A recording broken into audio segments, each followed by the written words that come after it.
मी आतापर्यंत एकाही खुर्चीवर बसलो नाही. माझ्या समाजासाठी मी ना खुर्चीला शिकवतो ना व्यासपीठाला शिकवतो.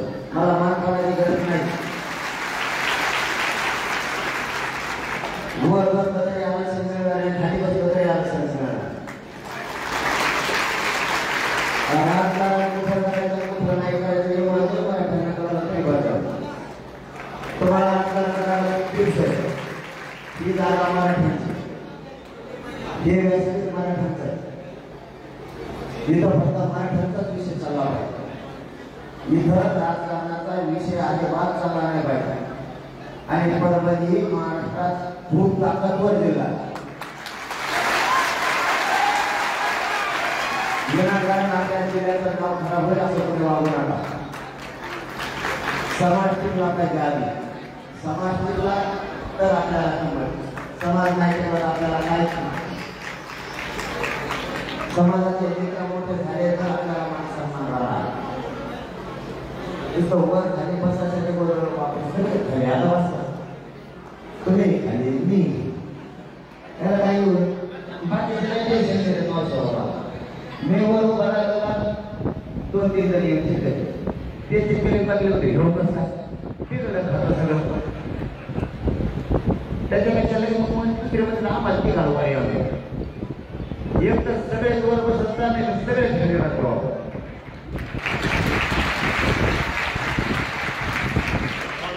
माझ्या मोठेपणासाठी किंवा तुमच्या मोठेपणासाठी जात संपायला नको ना. जातीपेक्षा मोठं काय नाही कर. आता ते इकडचे सदस्य आले की इकडचे आळायला इकडे आळायला तिकडे आळायला तुमचं काय काय करणार आम्ही आम्ही सोबत आमच्या पोराचं आहे. इकडच्या पाठीवर यायचं तिकडच्या वार्षिक भेटी जर आरक्षणात आणली ना तुम्हाला सांगतो सगळ्यात मोठा टाकला ना परभणी हिंगोली हे जिल्हे असे इतक्या ताकदीने धावून येते. महाराष्ट्रात सुद्धा जनसेनेचा जिल्ह्यापुढे इतके ताकद आहे. आपण आपली किंमत टिकवून ठेवायची आपल्या समाजाची. कारण आपल्या समाजाचे काही शक्तीपीठ असते ताकदीची ते आपण टिकवून ठेवायचे. आपला जिल्हा किती चक्कर आहे तेव्हा आमच्या सांगायची गरज नाही. परंतु थोड्यापर्यंत काम होतं काही गोष्टी दिसायला लागतात. मी तुम्ही खाली उतरावं म्हणून नाही आलो. तुम्ही व्यासपीठाच्या खाली उतरावं म्हणून मी नाही आलो. व्यासपीठाच्या पुन्हा दोन गट पुन्हा दुहेरी नको म्हणून मी खाली आलो. पुन्हा नको तीवर वगैरे मला खाली बसून आपल्यात हे नको आहे. मी शेवटचं सांगतो तुम्हाला आरक्षणाकडे तुमच्या पायाला सांगतो पाय पडून माझी जात नाही सगळं एकत्र आली की आता बसून एवढा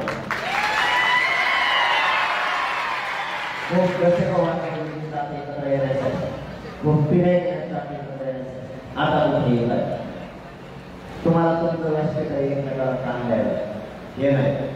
इथं सातारा सारखा शांत राहायचं सगळ्या सगळे जातीनं सामावून घ्यायचे आपण. आणि कोणत्याही पार्टीचा असो कोणत्याही संघटनेचा असो मराठा समाजाचं काम आलं की पुढं आपण सगळ्यांनी एकमेकाला मदत करायची. या भूमिकेतून मराठा समाज आवाज टिकणार. इथून पुढं काम करताना आपल्याला तसं जायचं. आता विषय आरक्षण 10% दिले सरकार. आपण सांगितलं होतं ते आरक्षण आम्हाला नको. ते आरक्षण शिकणार नाही. आमच्या लेकरांचा पुन्हा वापर होतो म्हणून आपण राज्यात पुन्हा एकदा संवाद बैठका सुरू केल्या. आणि मी बोललो तसंच झालं. आता जी भरती आहे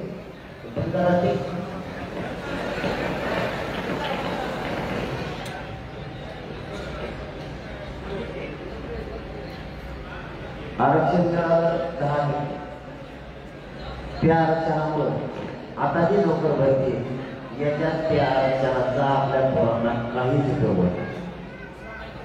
मग ते आरक्षण दिलं कशासाठी दिलं? या आरक्षणामुळे मराठ्याचा वापर होणार. काय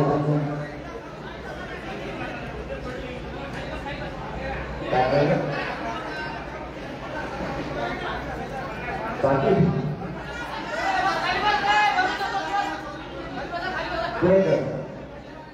पहिले तर सापडले कोणाला जर त्यांचे पैसे सापडले असले तर आम्हाला आणि मराठ्यांच्या हाताला लागले असले इमानदारीच मागे आणून दिली.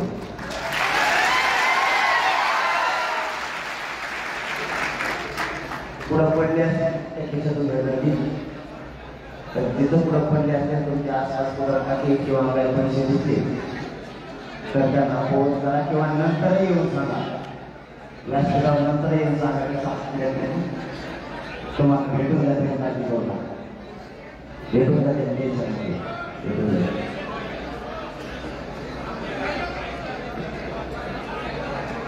मराठा समाजाला कायदा मानावा तुम्ही देऊ का एक तुमच्याकडे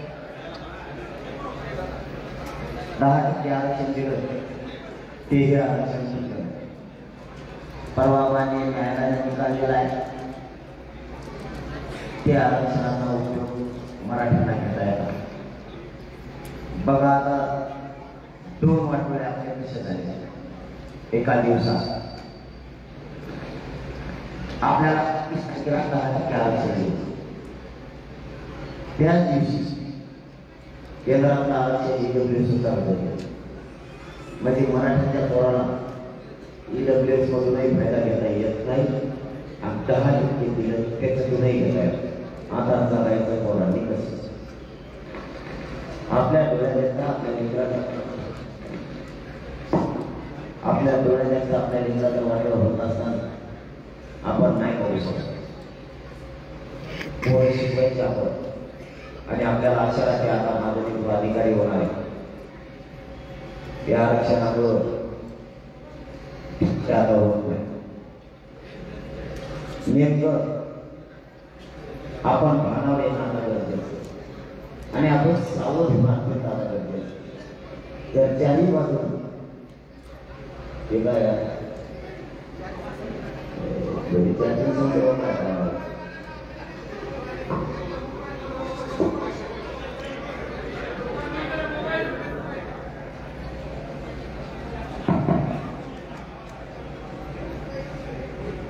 आपण सगळ्यांनी सावध राहणं खूप गरजेचं आहे. ते सांगण्यासाठी तुमच्या दारात आलो. आता सावध राहा कारण असे जर जाऊन आपल्या मराठीचे पोरं संपवायचं सरकारने ठरवलं असतात आपल्याला पुन्हा एकदा उठाव करावा लागेल. मग अगोदर आपले लेकरं डोळ्यासमोर ठेवा नंतर राजकारण डोळ्यासमोर ठेवा. या राजकारणी लोकांचं ऐकून आपल्या हाताने आपलं वाटोळ करू नका.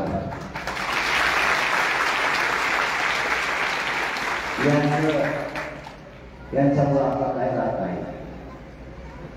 कोणी आपल्याला कधी काय खायला देत नाही. आपले लेकर आपल्याला जवळ वाटतात. आपले लेकर आपल्याला शिकावं लागतात आणि मोठे करावं लागतात. यांच्या स्वार्थापायी आपल्या पोरांचं वाटोळा करतात. कालचा पाठीमागच्या 8 दिवसापूर्वीचा थोडा प्रसंग डोळ्यासमोर आणून बघा. अधिवेशन बोलून त्या अधिवेशनात सगळ्यांनी मराठा समाजाच्या सगळ्या शहरांच्या आमदार बनवण्याच्या बाजूला बोलायला पाहिजे. आमदार मंत्री एक जणही बोलला आहे. ज्या आमदाराला मंत्र्याला आपण मोठं केलं त्यांचा एकही आपल्या लेकराच्या आरक्षणाच्या बाजूने बोलला. कारण त्या आरक्षणात आपले लेकर मोठे होणार त्या बाजूला नाही बोलले पण त्या बाजूला सरकारच्या बाजूला ते म्हणजे आमच्या नेत्याला आणि आमच्या पक्षाला लावला. मी काय चूक केली? माझ्या बरोबर मराठीच्या लेकराला आरक्षण मागितलं तुम्ही 6 महिने झालं देत नाही. 6 महिन्यापासून तुम्ही आमच्या लोकांना येड्यात करायला लागले. राज्यात एवढा मोठा समुदाय आमचा आहे की तो जर उभा नाही राहिला तर कोणाचं काहीच करू शकत नाही. एवढा मोठा समुदाय आहे. तरी या मराठ्यातल्या लोकांना तुम्ही 6 महिन्यापासून येड्यात काढलं. मग बोलणार नाही तर काय करणार? माझ्या जागेवर तुम्ही या तुम्हाला जर एखाद्या माणसानं 7 ते 4-5 महिने येणे घालायला लावले त्याच्या घरी, तुमची काय परिस्थिती होणार? तुम्ही म्हणणार 6 महिने झाले तुमच्या घरी चक्रा मारतोय, तो आज उद्या काय लावले, तुमचे सुद्धा तळपाय काय मस्तकाला जाईल ना. तसंच माझ्या आई बहिणी, माझा मराठा समाज करोडोच्या संख्येत रात्रंदिवस मागणी करतो. माझी तळपाय काय मस्तकाला, कारण मला तुमच्याशी नाही देणे गेलं, मला माझ्या समाजाशी देणे गेले. तुम्हाला मोदीच मला आरक्षण पाहिजे म्हणून बोललो. पण बोललो तर कोणाला बोललो? पक्षाच्या नेत्या. तुला तर नाही ना बोललो. तू तर मराठा समाजाचा मंत्री आणि आमदार आहे. तुला तर नाही बोललो नाही. तू तर जातीतून बोलायला पाहिजे होती. तू उलट तुझ्या नेत्याला सांगायला पाहिजे होती. 6 महिन्यापासून मराठा समाज आरक्षण मागतोय. ओबीसीतून सगळ्या श्रेणीची अंमलबजावणी करायचं पोलीस म्हणला हा. मग तुम्ही देऊन टाका मराठ्यांना. हे आमदारांना आणि मंत्र्यांना म्हणायला पाहिजे होतं.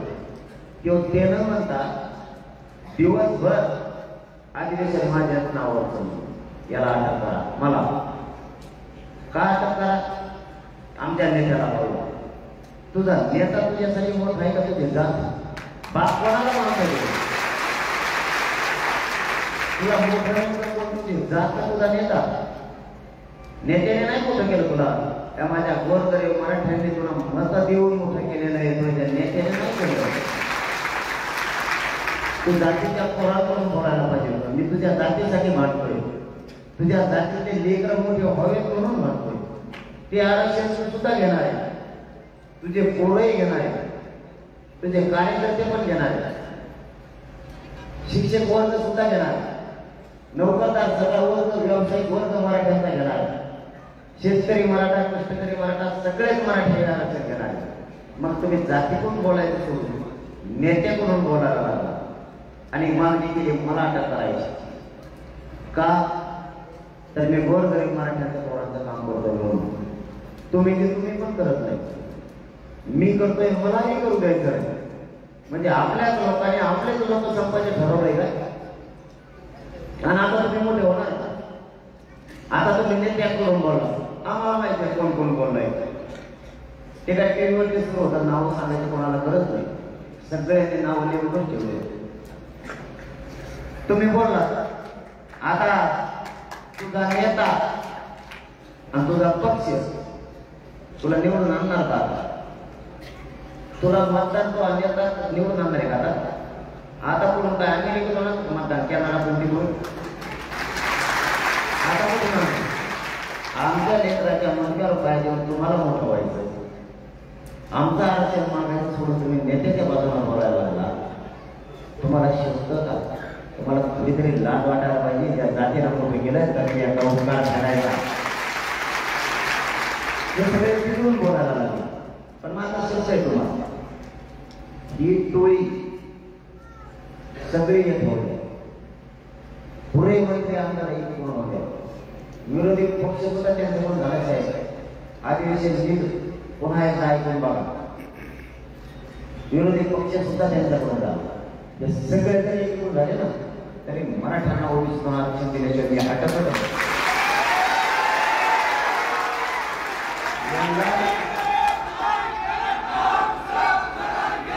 यांना काय ताकद लावायची नव्हते. मी माझ्या गोरगरीब या राज्यातल्या करोडो मराठ्यांच्या लेकरांच्या डोक्यावर आरक्षण देऊन गुन्हा टाकल्याशिवाय मी मागे सरकत नाही. यांना कितीही ताकद लावते. मी मरायला नाही देत. मी मरायला घेत असतो तर हॉस्पिटलला बसलो असतो. मी हॉस्पिटल सोडून बाहेर मी भेट नाही. काय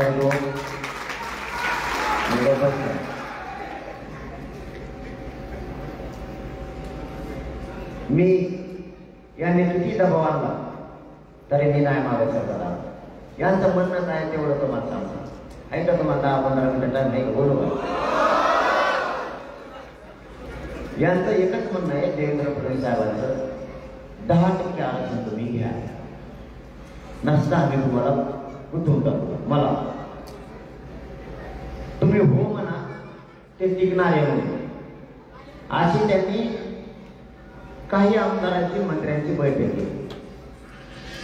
हे पोरग म्हणजे सत्तेच्या मधला आणि मराठ्यांच्या मधला काटा आहे.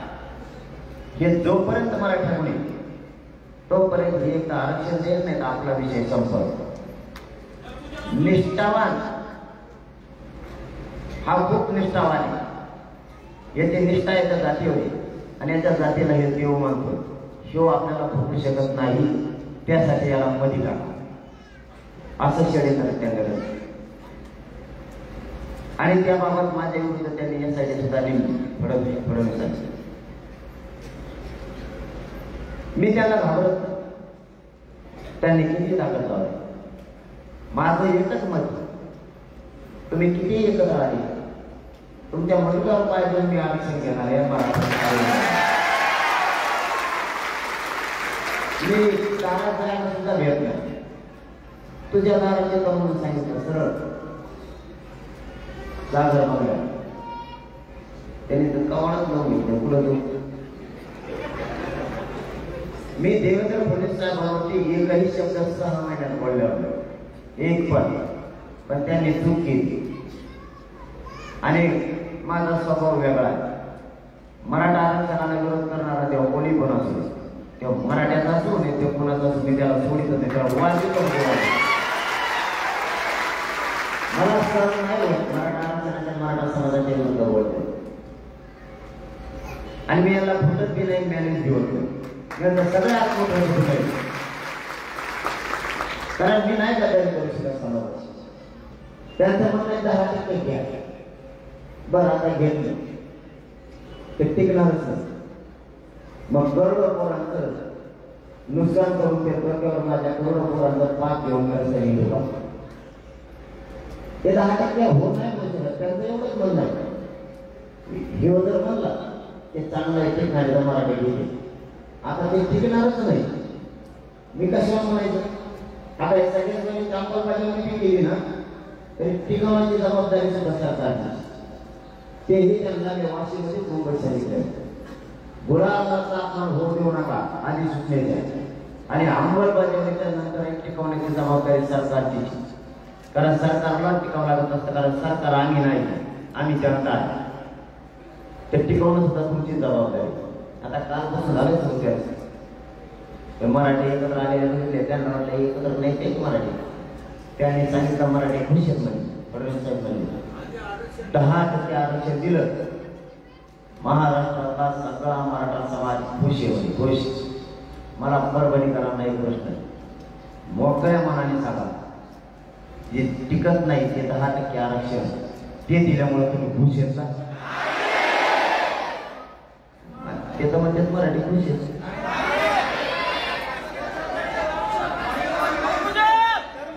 मग त्यांच्या भोवती 10 जण आमदार भेटते ते खुश म्हणजे मराठा समाज आहे काय? इथं करोडो मराठा समाजाची मागणी ओबीसी आरक्षणाची आणि तीच आपल्याला मिळवायची. त्याशिवाय सुट्टी नाही. कुणीही असो त्याशिवाय सुट्टी नाही.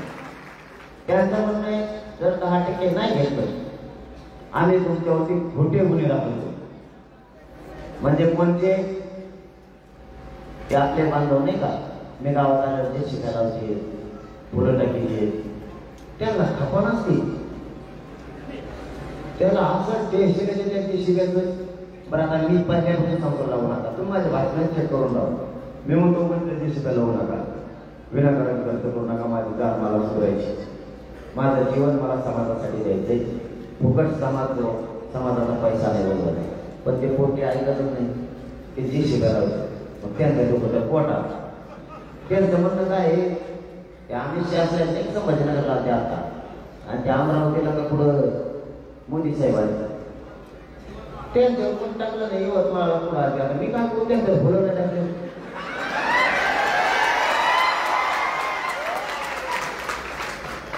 तुम्ही आज त्यांना मराठी टाकले ना मराठी फेकी घ्या. आता द्या मी त्याला करू काय म्हणून त्या देशीवर गुन्हे दाखल करायला चालू केले. असं राज्यात कधी इंग्रजांनी केलं होतं? पैसे मराठी, बोलवलं मराठी, जे शिव्या मराठी, मागणी मराठी, फुलं धरायला मराठी, रस्ते आमचे, लोक आमचे. तुला नेट काय नेमकं? तुला काही सांगेल का? नाही. तू तुझ्या डोक्यात टाकून घे फुलं स्वतः 2-3 किलो आणून. तुम्हाला लोक वर पाडायचे, लोकांचं रक्त प्यायचं, गोरगरिबांना लुटायचं. तुमच्या कशी फुलं टाकते?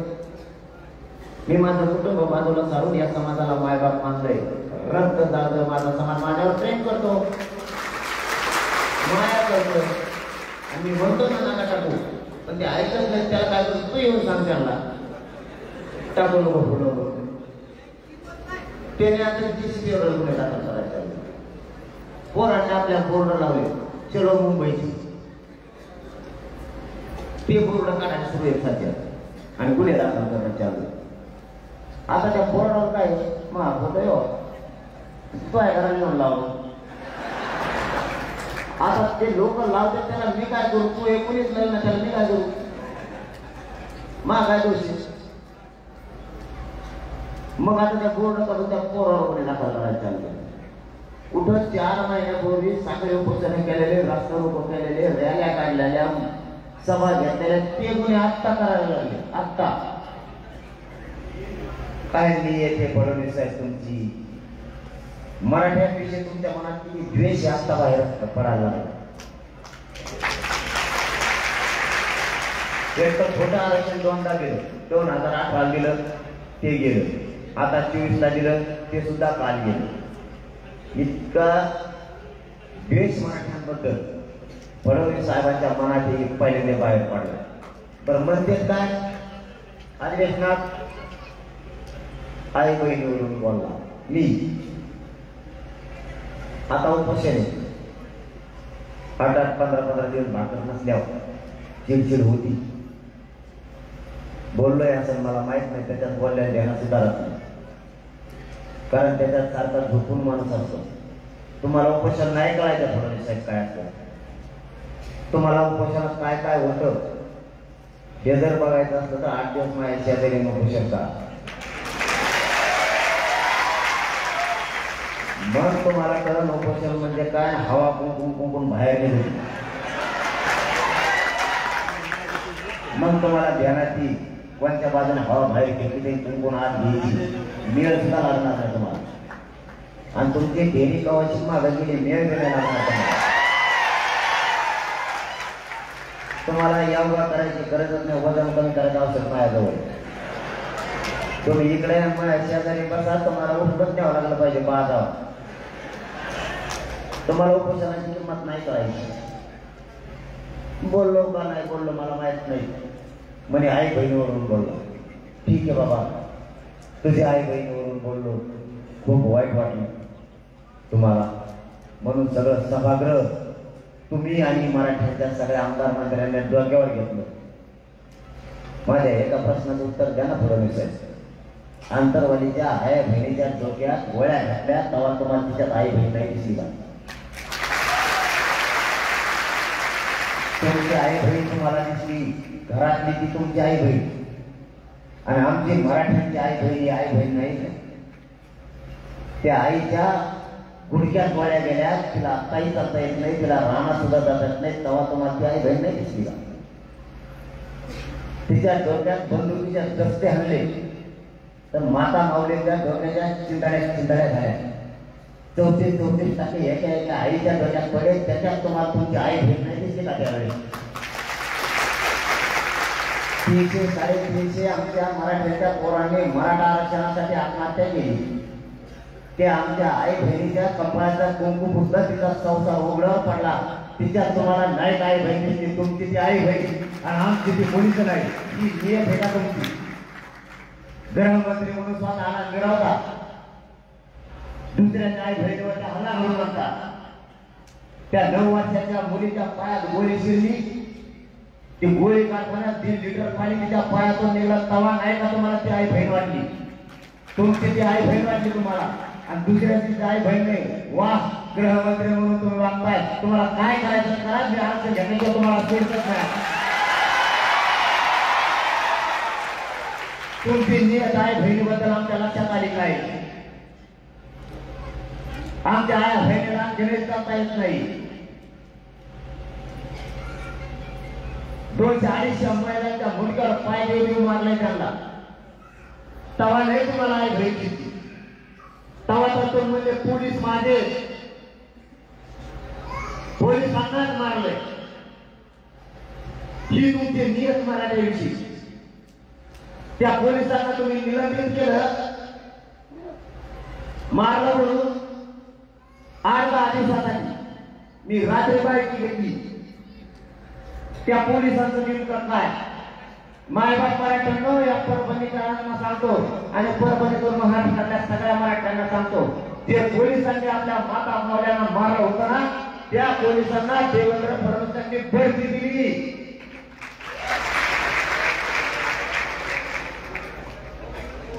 त्याला पोस्ट वाढवून दिली मारण्याबद्दल.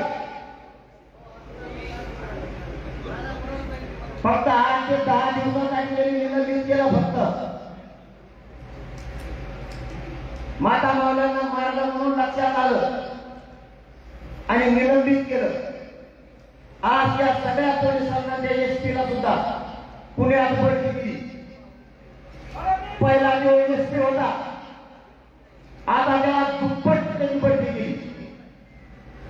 वारे देवेंद्र फडणवीस, आया बहिणी तुम्ही आम्हाला शिकवणार आणि आमच्या आया बहिणीला मारलं, त्या पोलिसांना तुम्ही बढती दिली. ही नियत तुमच्या आया बहिणीची आणि आया बहिणी तुम्ही आम्हाला शिकवणार.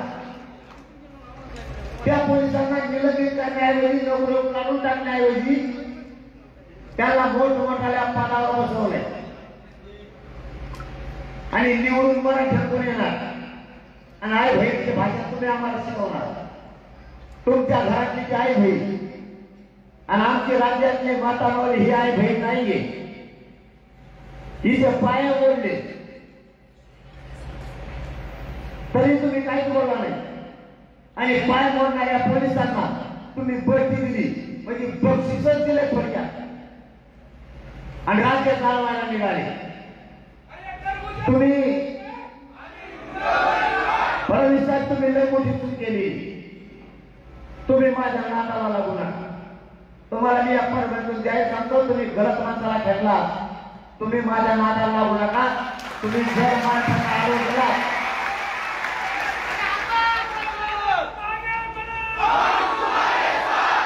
तुम्ही सारखं तर मराठ्यांना सारखं तुम्ही जर आरोप करायचा प्रयत्न केला तर मी तुम्हाला सरळ केल्याशिवाय सोडणार नाही. मला तुमच्या राजकारणाचं काय देणं घेणं नाही. कोणी निवडून येण्याचं तिकडे उलटे पाहिजे पाडा, पण माझ्या समाजाच्या पोराचं जर वाटोळा करायला गेलं तर मी तुम्हाला नीट केल्याशिवाय सोडणार नाही. तुम्ही माझं काही करू शकत नाही. तुम्हाला नाद लागलाय मला माहिती. त्या छोट्या केसेस करून लोक घाबरवण्यात मी त्या भेटणार का नाहीये. दवाखान्यातल्या साड्या सोडून आलं तुमच्या समोर जाण्यासाठी चौकशीला येऊ दिली कोणी. तुम्ही काही नावं टाकले इथं माझ्याजवळ यशस्वी होणार. तुमचं आयुष्यातले स्वप्न पूर्ण नाही होऊ देणार. तुम्ही म्हणताय ना मला हरवणार आहे, ते आंदोलनातून मागे सरकवणार आहेत. आयुष्यभर तुमच्या 10 पेढ्याने गेलं ना, मी तुम्हाला हरणार नाही, पण ओबीसीतून आरक्षण घेणार. तुम्ही मला काय शिकवायचे दादागिरीची भाषा आणि या मराठ्यांना दादागिरी चांगली माहिती. यांनी इंग्रजांना सुद्धा बुक टेकून दिलं नाही इथं लवकर. निजाम सुद्धा टोपा झाकून लावला यांनी. तर तुम्ही कोण? तुम्ही पण त्या धारा पालाय. मराठ्यांच्या नादी लागणे एवढी साधी सोपी गोष्ट नाही. तुमची हातात पातळ झाली. नुसते मराठी फॉर्म भरीत म्हणले तर आणखी तर पुढे लय राहिलंय. फडणवीस साहेब तुम्हाला लय बघायचं आणखी तर फक्त बघा आणि गोळ्या पुढे पुस्तकात ठेवा. आता कवा बी गोळ्या घेतली येऊ शकते तुमच्यावर. आज ते साखर फिकर तुम्हाला शुगर फिगर बीपी भेटी काही एक बाटली टमुलं ते सगळं ठेवता. आता टमरेन सुद्धा सगळं राहू द्या. काही गडबड नको व्हायला. टायमाला मराठ्याला बाबून सुद्धा देणार नाही तुम्हाला, कारण तुम्ही मराठ्याच्या विरोधात गेला. आता रास आवाज नाही बघायचे. आत्ताशी इथं मराठ्यांनी एकच अस्त्र बाहेर काढलं, त्यांनी डाव टाकला खोटे गुन्हे दाखल करायचे, मराठ्यांनी डाव टाकला फॉर्म भरायचा. मराठ्या सगळं डाव प्रति डाव गावाच करायचा आहे. मग आणि नाही बरं का ते दुधीदान माया काय ते माझ्या समाजाचा निर्णय, मी समाजाचा मालक नाही, समाज माझा मालक नाही. मी फक्त समाजाचा मुलगा म्हणून पुढे काम करतो, मी मालक नाही. समाजच माझा मालक आहे. पण तुम्ही असं डोकेदुखी करून ठेवली मला, ते मला बोलवलं मी रोड, ते मला म्हणतात वय फॉर्म भरणार इतक्या लोक, मला नाही माहिती भरणार त्याला विचारतो होती. इतके लोडमध्ये आले ते तुम्हाला कुणी की कला सांगितली कुणी नाही. मराठ्याचा प्रत्येक डाव उघड काढणं सोपं नाही, तुम्हाला कुणी शिकलं काय नाही. आता तुम्ही जर 20-30,000 एका मतदारसंघात फॉर्म भरणार, तुम्हाला चिन्ह काय द्यायचे ऐका काय कामाला मिळाला. आता येऊन 9,004 काय बिडान झाले आणि परभणी त्याच्या पुढे गेली म्हणून ऐकायला मिळाले मला. आणि आता तुम्ही समजा एवढे फॉर्म भरले, आता एक भरपूर असतात. एक शाळात असते एक केंद्र, 2 असते तो वस्त्यावर, आणि त्या शाळात कसं झालंय. आता जर 20,000चे नाले 1.5 किलोमीटर भरला जाईल, त्या फिरणं रंगेलच नाही. आणि ते फिरले त्याच्या राहणार, आणि ते जर मराठ्याचं राहणार तर तेव्हा जर मला उचल माहिती तर मग द्यायचे काय तुम्हाला. आता कांदा बटाटो टमाटो गोटे गाठे, आणि आपल्या चिन्हाच्यामध्ये त्यांचे चिन्ह सापडते का कुठची घेते. आता एखाद्या बाबाचा जर नातूच 1000 किलो भरायला, मग ते म्हणणार आहे मग नातू खासदार होणार. आणि ते बाबा जर सकाळी त्याला दिसतच नाही समजा, आणि त्याचा सकाळी 7ला जर ते नंबर लागलं आणि 3 वाजता जर त्या बाबा चिन्हच नाही सापडत, बाकीच्या मतदान करायचं का. पहिल्या मतदान होत तर बाहेर दुसऱ्या जाता येत नाही. आणि बाबा जर त्यालाच गेले का बॅलेट पेपरला, बाकीचा कार्यक्रम झाला ना, 12 मतदान पडलं की खासदार, त्याचा वाडा मोठा तो खासदार.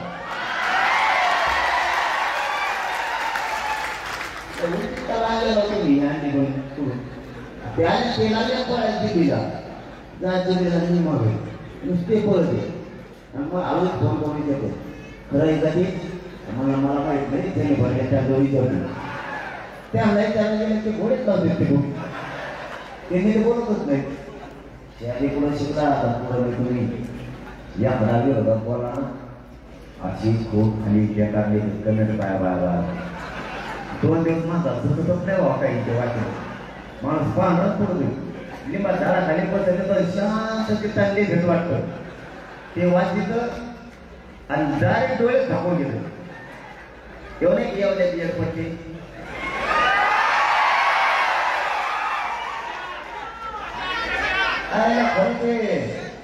स्वतःचे घर पुढे गेले दिसाल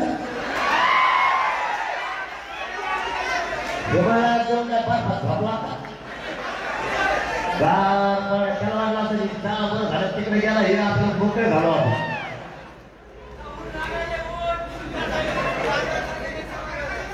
त्याच्याजवळ तर कागदच आहे पिशी 12 पिशी. आणि आपण कोणत्या चॅनलच्या बांधावर जातो त्यांना म्हणतो तुमच्या जर तम असला ना टाकावा. आता ते चॅनल बिचारे कशाला वाचते तू बोलतो मराठ्याच्या विरोधात मराठ्याचे पोरं खपा खपले तर खालून आणि ते वाचत आहे का ते चॅनल असा करतो वाचत म्हणतो तू तुकडा वाचत तिकडे जोडतो.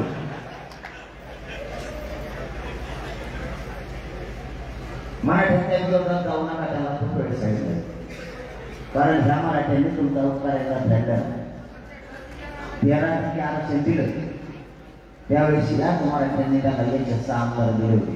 उपकार सुद्धा ताबडतोब फेडला होता तर तुम्ही आमच्या शेतात काय केला ते आरक्षण रद्द झालं. आता पुन्हा ते डाव 10% आरक्षण द्या, निवडणूक होऊन दे, रद्द झालं तर झालं. आता डाव पण मराठी इतके हुशार आहे, मराठ्याने ह्यावेळेस गुलाब उधळत नाही.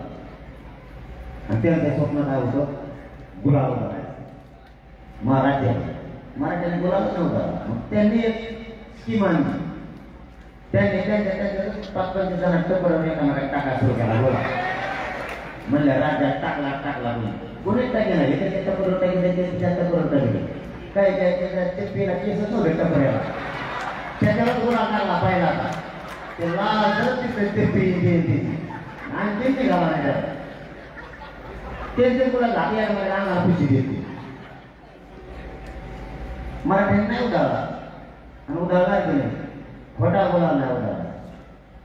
आणि इथून पुढे जातीचं वातावरण पक्ष शिक्षक बाजूला सारायचे, जात म्हणून ताकदीला पुढे आणि जातीच्या पोराचा कल्याण करू लागला. माझ्याविषयी तर एवढा द्वेष आहे सध्या, तेव्हा त्याला काही करून मध्ये टाकला. आता मला मध्ये टाकलं सोपायला, मला मध्ये टाकल्यावर आल्यामुळे काय काही मराठ्याला मला त्या खाली हे जर नुसते गाडीचा पुढं जरी झोपली तरी 200 किलोमीटर होईल. सव्वा पुस्तून मला देतो मग 15 वर्षाने जेलमध्ये. आणि मी मध्ये जातो भेटतोय, मी काही त्याचा मराठी जसं मराठ्याचा आतल्या आतच पण आरक्षणच घेतो. आज सगळे काही गोळा करी मी म्हणतो बसलो त्या मराठ्याच्या काही सुद्धा मी आरक्षण शिकणार केलं. त्याला जवळ बोलून घेणार, मी म्हणणार तू कर, तू काही कामात नाही राहिला, मी काही कामात नाही राहिलं, दोघं जेलमध्ये गेला. आपण आपल्या गोरगरीब मराठ्यांसाठी जेलमध्ये उपोषण सुरू करू. जरी तो कामाला येणार नसला जेलमध्ये तरी तो आपुलता घेईल, तो आपुत नाही घेईल, पण मी मोठ्या काढणार मध्ये काढणार. तुम्हाला आजच सांगू जरी मी आतमध्ये जेलमध्ये सरळ मराठ्यांना आरक्षण दिल्याशिवाय मागणार. पण तुमच्याशी गद्दारी करून मी त्यांना जाणार की नाही, त्यांना हो बी म्हणणार नाही. कारण त्यांना देऊ काय देते मागे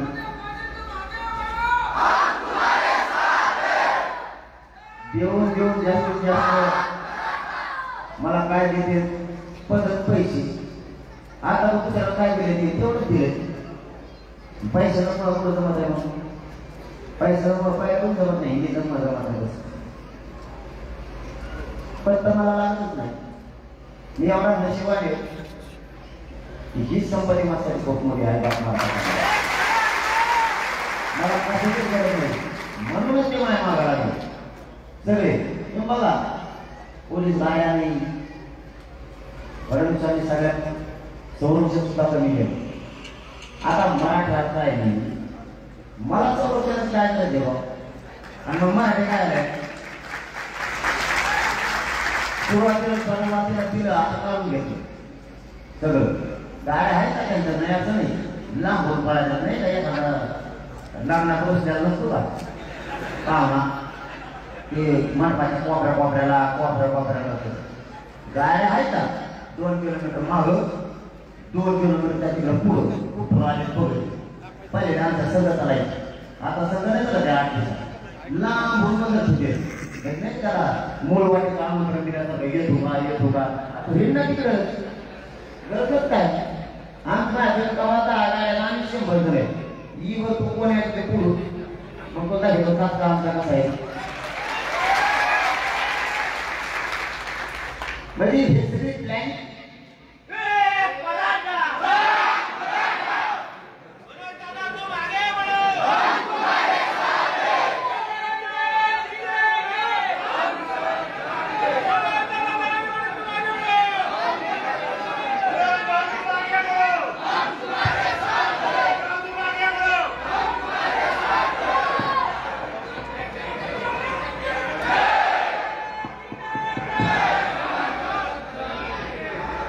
यांनी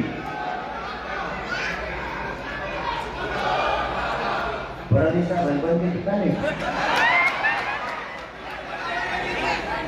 काही झालं नाही, मी तसा आरोप नाही करणार. कारण त्यांच्या कार्यकर्त्यांची जी तुम्ही म्हणता मी नाही म्हणता त्याचं कारण सांगा. आजची परिस्थिती अशी खरं सांगतो मला कधी विरोध करायचा म्हणून मी करत नाही. सध्या मराठ्यांचे माणसं पक्षाला मानायला तयार नाही. थोडे ते भाजपासून शिवसेना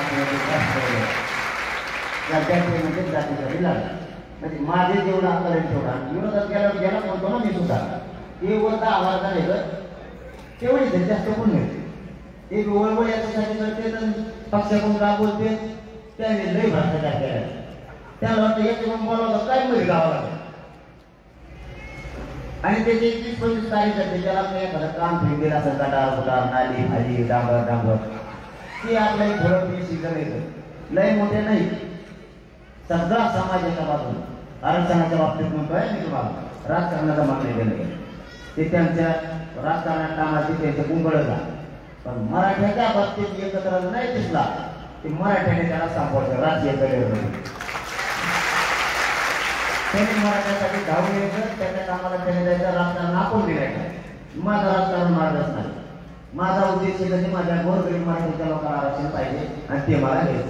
मग तुम्ही निवडून या मी तिला उलटे पाडा काही देणं गेलं कारण मला माझा समाज महत्वाचा आणि आजही सांगतो मी यापर्यंत देवेंद्र फडणवीसांचं किंवा शिंदे साहेबांचं माझं वैर नाही हे शत्रुत्व नाही.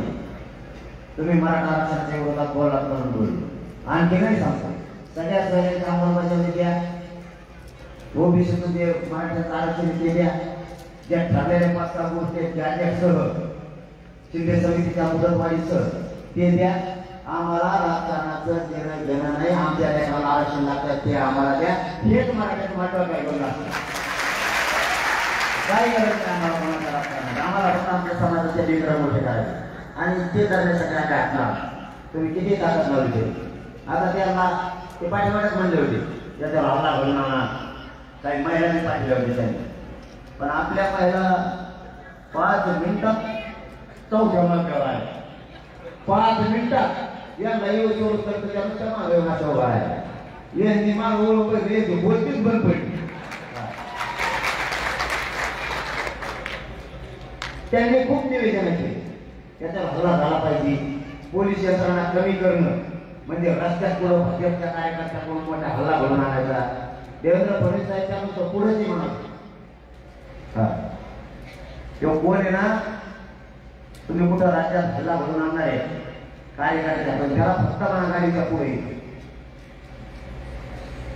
आम्ही मराठीच्या आवाज काय असतो तुम्हाला दाखवतो. पोलीस यंत्रणा कमी करणं हे फडणवीस साहेबांचे चालेल. पोरावर केसेस करायला लागणार त्याचा गैरवापर त्या गृहमंत्री पदाचा करणं ही सगळे जाणून बुजून झाले जाणून का 10% स्वीकार समजा मी जर 10% हो म्हणलो मग चांगला आणि नाही म्हणल्यावर वाईट ही कुठली पद्धत आहे ही कोणती पद्धत आहे राज्य चालवण्याची. मी मरेपर्यंत माझ्या समाजाच्या बाजूला राहणार तुमच्या कधीच बाजूला येऊन मी बोलू शकत त्याच्यात ते गिरीश महाजन म्हणतो त्याच्या लय राग केले आम्ही माहिती तो म्हणतो लय राग केले काय राग केले तो काय कॉफी पाहिजे मला एखादा गाच पाण्यातून बोलतो आपला काय नाही लागतो माझ्यातून तो बघ ना आता बळवादाची नदी जामगीर सरकारमध्ये सगळं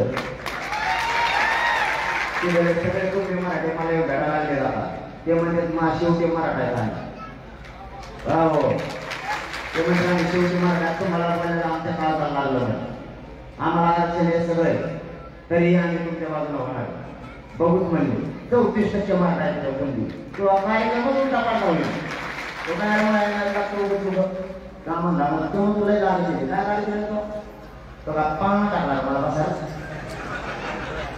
उलट तू हातवाडी राहिला आमच्या फुकटच्या हात येऊन गेला आमचा 20 रुपयाचे पाण्याची बाटली पिऊन गेला आमचा 20 रुपये लय महत्वाचे कारण आम्ही घामाचे पैसे आमच्या ते तुझ्या हागाडीचे पैसे नाही सांगते तू कशाला मारणारे जातो काय लागेल तो खाल्लेले पोहे तू आता काय आमच्या हातवाडीतले मला लाल करायला जिल्ह्यातला आमदार लागणार बैठकाला मी माझा समाज बैठकाला पाठवतो पण मी जात नाही मी अंतर्वाडीतच बसून येते तो काय लागेल नाही उलट सांगतो का मला शिंदे साहेबांचा सन्मान मराठीने 6 महिने केला 1-2 दिवस नाही शिंदे साहेबांचा शब्दाचा सन्मान 6 महिने मराठीने केला एवढ्या मुख्यमंत्र्याचा 75 वर्षात कुणीच केला नसत त्यांनी 30 दिवस मागायचे आपण 40 दिवस द्यायचे त्यांनी 2 महिने मागायचे आपण 2.5 महिने द्यायचे त्यांनी 1 महिना मागायचा आपण पुन्हा 1.5 महिना द्यायचा त्यांनी 3 महिने मागायचे आपण 3.5 महिने द्यायचे असे 6 महिने त्यांच्या शब्दावर आपण वेळ द्या तुम्ही आरक्षण दिलं का नाही दिलं माझ्या मराठा समाजाची फसवणूक करता तरी मराठा समाजाला शिंदे साहेबच मराठ्यांना आरक्षण देऊ शकते मी सुद्धा म्हणत होतो आरक्षण देते तर शिंदे साहेब ते शिंदे साहेब काय म्हणतात माहिती का त्या देवेंद्र फडणवीसच्या नादानं ते म्हणते जरांगी पाटलाचं मला काही घेणं नाही दुसरं काय म्हणते परत जो लिमिट तोडतो त्याचा मी करेक्ट कार्यक्रम करतो मा आणि तुम्ही अरे काय झोपी तुम्ही मी सांगून टाकलं जो मर्यादा तोडतो त्याचा मराठा करेक्ट कार्यक्रम करतो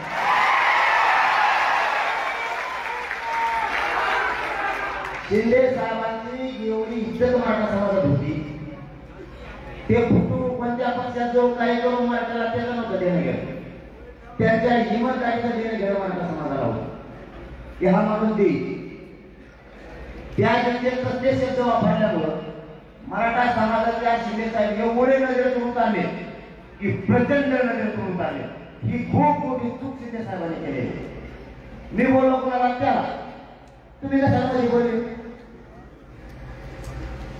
मी मित्र फिरवतो मी घेत नसतो मी माझ्या समाजाकडून प्रामाणिक आहे तुमच्याकडून तुम्ही चुकला गेल्या धोडा मी सोडणार समाज जात मोठी माझे तुम्ही नाही तुम्ही काय केलं काय केलं केशन केलं आम्हाला काय केलं तुम्ही 75 वर्ष झालं तुम्ही देमध्ये म्हणताय काय केलं कोणाला उलट या 75 वर्षाचे सगळे पक्षाचे नेते आपल्याच बाप जातीने मोठे केले नाही तर 20 वर्ष मागे जाऊन बघा याला मोटरसायकल तरी होती का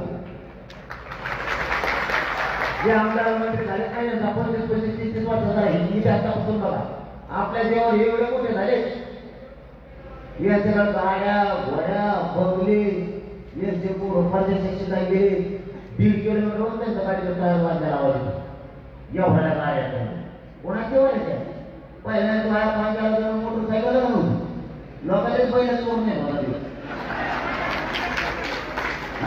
आलो या काही आमच्या जेवण आणि तू आता आमच्याच पोराचे मोठे पाडणार तुम्ही रिक्षा आणले बघा तुम्हाला भाडायलाच पाहिजे काय कामाचे ते लोक तुम्हाला 100 तेल घेऊन देतात तुमचा संसार तुम्हाला चालवायला काय हक्क घेता येते पुढं तुमच्या पोराला आयुष्यात आरोग्य द्या तुमचे पोर अधिकारी बनते नाही साहेब मला काय करू चालतं आमच्याकडे असेल काय तुम्हाला कोणत्या नेत्याकडे हातपात राहिली गरज हे महाराष्ट्राचे एवढे पक्ष आहेत ना त्या पक्षातले सगळे नेते आपल्या लोकांना मोठी घेऊन ते झाला असं आहे त्याचा आग असा आहे त्याचं पोर असं आहे बरेच साहेबाकडून भेट तुम्ही लय मोठं कामा धामाची 12 वर्षी झाल्या रे कामा धामाच्या सगळे साहेब लहान साहेब मोठा साहेब कसं आहे ते पूर्ण अंदाज काय आणि त्याचं पोरग पुढे परदेशात शिकायला आपल्याला नव्हतं थोडा आणि त्याला तुम्ही लांब मागे आलं त्या साहेब पोराला बाहेर त्याला चेडीच हातायला गेली हे सगळे भाई महाराष्ट्रातले नेते तुमच्याकडे एखादा म्हणतात आमच्याला म्हणले काय आणि तुम्ही त्याला मला तेवढं काय करते बघून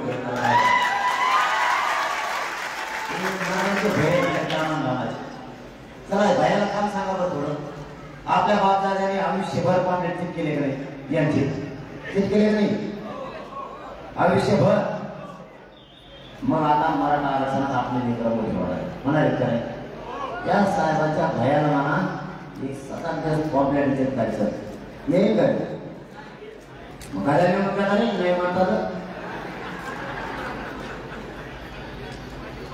म्हणजे त्याच्या पापाचे पद्याचे आपण चिपकाय आणि आपल्याला एखादं आरक्षण मिळालं ते मोठे होणार त्याला रोग आला आता मोठे सावध व्हा आता. तुम्ही राजकारण करू नका, एवढा आता नाही तुम्ही अवश्य राजकारण करा, पण आधी आरक्षण आपल्याला करा, आधी लेकरं डोळ्यासमोर ठेवा, मग बाकी. आता दहशत किती दिवस चालते बघू, दडपशाही फडणवीसांची किती दिवस चालते बघू. नसता पुन्हा एकदा इकडे यायला लागतं आपल्याला. एकदा 1.5 ते 2 कोटी संख्येनं मराठी आंदोलन एकत्र आले.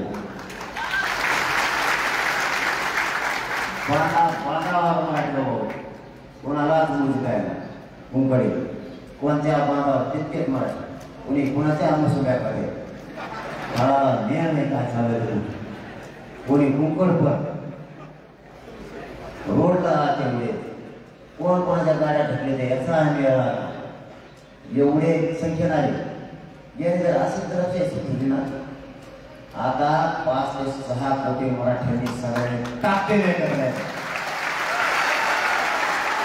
मराठ्यांची ताकद काय असते ना, एकदा ह्या जगाला दाखवून दाखवली. 900 करोड बघितलं आपल्याला, कारण अशी सभा जगात कोणाची झाली नसेल. यांची दहशतच मोडून काढायची. लेकरा बाळासह माता मारल्याने सगळ्या गावाची गावं झाडून पुसून यायची. आपल्या जमीन पार्किंगला कमी पडत, आपल्या 2,000 एकर पार्किंगला लागला आणि इतकी एकत्र जमीनच घ्यायला 10 टीमा काम करतात. 10 सध्या सगळ्या कानाकोपरात पिंजून काढायला सुरुवात केली महाराष्ट्राला. सगळा कानाकोपरा कुठं होती, फक्त मराठीचा एकदा हा प्रलय दाखवायचा. कशाला म्हणते सभा आणि कशाला म्हणते एकजूट. यांना असं नाही गावामध्ये सभा झाली दुसऱ्या दिवशी सकाळी एवढ्या ताकदीने एकत्र यायचं. 900 एकर मिळाली तर त्याच्यात मराठी बसत. तुम्हाला आजच सांगतो तशी वेळ ना एकत्र यायची, ते लवकर देते. पण जर असेल तर असे छोटे मोठे नाटक करणं, पोरांना बेजार करायचं काम केलं, आपल्याला आपल्या लेकराला वाचवण्यासाठी हे झूट दाखवावं लागणार आहे. आणि गावाची गावं झाडून दुसरं एकत्र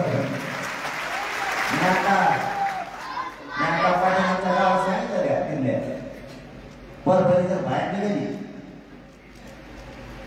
सभेच्या ठिकाण कोण जायला कोणाला मिळत नाही, पण तुमचा